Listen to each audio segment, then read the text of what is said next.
오늘 진행을 맡은 카카오헬스케어 정신과 전문의 김수진입니다. 2025년 바야흐로 우리나라도 초고령 사회에 진입합니다. 대한민국의 현재 평균 수명은 83세이고요. 건강한 삶을 영위할 수 있는 소위 건강 수명은 73세라고 합니다. 이 10년을 간극을 줄이고 더 건강하게 살 수 있는 거가 가장 중요하다라고 강조하시는 박사님이 계십니다. 네, 한국을 대표하는 정신과 의사이자 뇌과학자이신 이시영 박사님이신데요. 이 신인류가 몰려온다, 내 삶의 의미는 무엇인가 등 무려 122권의 책을 쓰신 작가이시기도 합니다. 우리 고령 인구의 건강한 삶을 위해서 끊임없이 고민하시는 박사님 오늘 한번 모셔보겠습니다. 네, 박사님 안녕하세요. 네.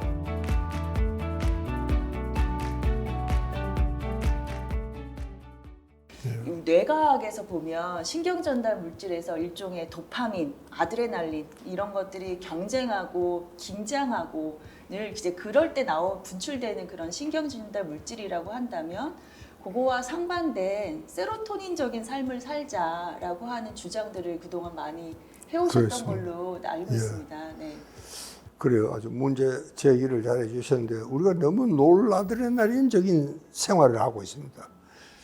우리는요, 우리가 어떤 행동을 한다든가 어떤 말을 한다든가 그것은 전부 우리 뇌가 사실은 시키는 거 아닙니까? 말이야 입이 하지만 그럼 뇌가 이렇게 말을 하라고 그래서 이제 그렇게 하는 거고. 그러니까 이 뇌 신경 생리 연구가 요즘은 굉장히 많이 발달해요. 제일 많이 발달된 부분이 뇌입니다. 그전에 그냥 블랙박스 그래서 뭐가 뭔지도 잘 몰랐지만 이제 놀라드레날린 이야기했지만 인간이 화가 날 때 공격적으로 되고 이럴 때는 놀라드레날린이 분비가 됩니다. 그럼 그걸 어떻게 진정을 시켜야 되잖아요. 그냥 놔두면 저처럼 사람을 죽일 수 있는 그런 살인 현장까지도 일어나게 되는데, 그래서 그거를 정말 가라앉히려는 그렇게 어떤 조절하는 호르몬이 필요한 겁니다. 그 조절하는 호르몬이 우리가 세로토닌이라고 이야기합니다. 세로토닌. 여러 가지 호르몬이 있겠지만 그중에 제일 중요한 역할을 하는 게 조절 호르몬 세로토닌. 그러니까 우리가 보통 이제 우리가 호르몬이라고 하지만 사실 전문적으로는 신경 전달 물질이라고 합니다. 신경을 전달하는 물질. 그런데 다른 것은 다 신경 전달 물질이라고 하지만 세로토닌만은 신경 조절 물질이라고 그러기도 합니다. 뉴로 레귤레이션 트랜스미터. 그러니까 조절하는 겁니다. 이게 뭘 조절하느냐? 폭력을 조정하고 너무 급격하게 되는 것이 조절하고. 요즘 우리 한국이 참 보면 제일 걱정이 요즘 가령 보복 운전해도 그렇잖아요. 그거 별것도 아닌데 자기 좀 추월했다고 화가 나서 차를 세워가지고 고속도로 한복판에서 그러다가 큰 사고를 정말 냈던 그런 이야기도 내가 들었는데, 그러니까 이 사람이 참지를 못하는 겁니다. 이 참아야 될 경우에는 참아야 되거든요. 우리가 신경에서 무슨 이야기를 할 때는요, 주된 호르몬만 이야기하지 그것만 분비되는 건 물론 아닙니다. 이제 놀라드레날린이 분비될 때도 같이 공격성 호르몬은 같이 분비가 되는 겁니다. 세로토닌도 마찬가지예요. 그런데 이제 주로 세로토닌이 주된 작용을 하기 때문에 세로토닌이 여러 가지 그런 기능을 우리가 이야기를 하게 되는데, 실제로 저는 생각하기에 우리 한국에 제일 필요한 게 세로토닌이라는 생각을 했습니다. 그래서 이건 정말 하나의 국민운동으로 이렇게 발전시켜 나가야 되겠다 하는 것이 제 생각이었습니다.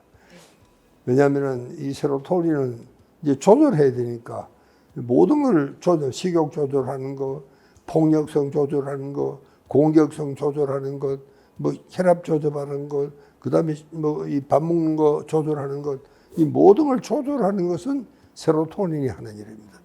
그러니까 이걸 이제 조절해야지, 조절이 잘 돼야지 우선 폭력성이 줄어들고 좀 얌전해지고, 그 다음에는 이제 정말 이 세로토닌은 이 평균 수준을 유지하게 되는 그런 작용을 하기 때문에, 예를 들면은 그렇게 조용해지니까 아이들이 굉장히 주의 집중력도 좋아지고 창조성도 좋아지고 공부도 잘 됩니다.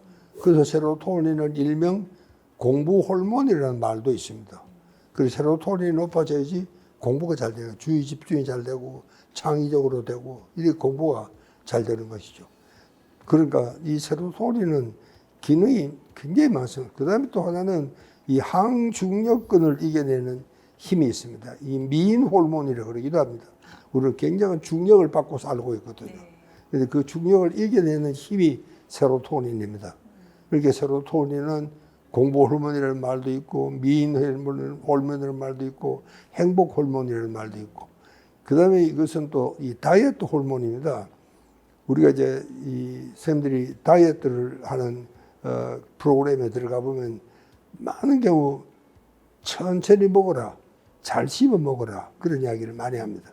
그건 왜냐하면은 우리가 잘 씹어 먹어야지 이 세로토닌 신경이 어디 있냐면 바로 우리 뒤통수에 여기 있습니다. 여기 분포가 되어 있습니다.